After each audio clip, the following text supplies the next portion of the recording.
দুর্বার রাজশাহীকে হারিয়ে আবারও বিপিএল জয়ের ধারায় ফিরল ডিফেন্ডিং চ্যাম্পিয়ন ফরচুন বরিশাল।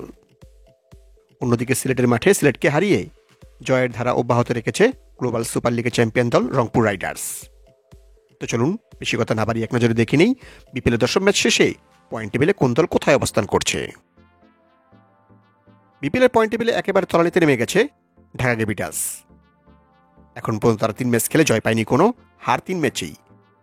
তাদের পয়েন্ট এখন 0 এবং তাদের net run rate -1.369।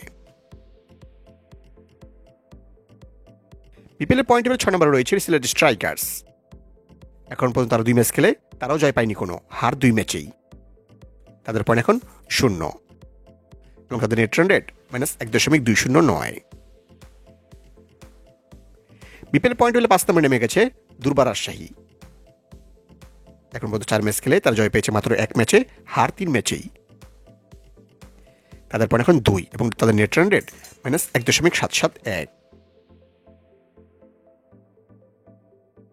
BPL point টেবিলে 4 নম্বরে রয়েছে চট্টগ্রাম কিংস।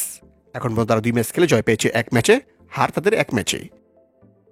তাদের পয়েন্ট এখন 2 এবং তাদের net run rate +1.700। BPL point table 3 নম্বরে উঠে এসেছে ডিফেন্ডিং চ্যাম্পিয়ন ফরচুন বরিশাল। এখন পর্যন্ত তারা 3 ম্যাচ খেলে জয় পেয়েছে 2 ম্যাচে, হার তাদের 1 ম্যাচে। তাদের পয়েন্ট এখন 4 এবং তাদের net run rate +0.325। BPL point table 2 নম্বরে রয়েছে খুলনা টাইগার্স। এখন পর্যন্ত তারা 2 ম্যাচ খেলে জয় পেয়েছে 2 ম্যাচেই, হার নেই কোনো।